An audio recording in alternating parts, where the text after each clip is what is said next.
In the emerging markets, the demand for electricity is rising and rising rapidly. The people are not access constrained anymore, so they have access to electricity through the new developed transmission and distribution network. In addition, they are not income constrained either. Their per capita income is increasing, so they're able to afford the volumes of electricity and the appliances that they want to consume. On the supply side, it's an interesting equation. The investments are needed on the generation side as well as on the transmission and distribution side. The developing markets are finding it quite interesting to attract capital. As they try to balance economic growth as well as environment sustainability, they'll have to bring more renewables in the mix. And we all know renewables tend to be more expensive than the conventional forms of electricity.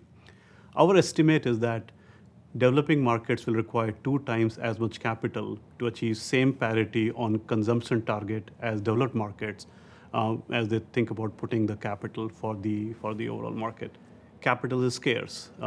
These markets don't have local sources of capital to fund huge investment plans.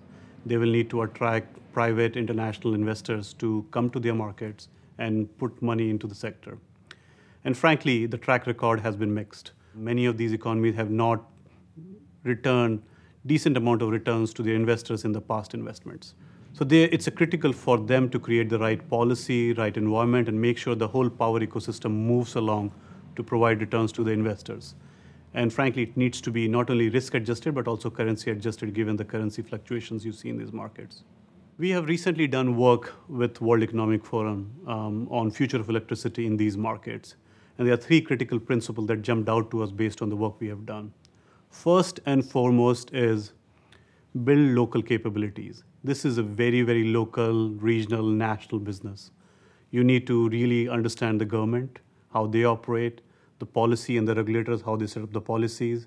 And finally, the ecosystem, the EPC partner, the suppliers, the other talent that's going to support you in building your assets in these markets. It becomes extremely important to develop local capabilities. Number 2, while you think globally, hire locally on the talent side. This is a long investment cycle business. When the expats coming, they are there for a shorter duration. So you have to nurture, groom, train, and retain the talent that's needed to support the long investment cycle related to this market. And finally, there are a huge amount of learning that can be shared across emerging markets. For example, Indonesian solar sector is likely to open up, and there are huge learning that can be, you can benefit from learnings from the Indian solar sector that has scaled very well in the last 3 years. So in summary, these are the 3 principles that are critical as companies look to participate in these emerging markets.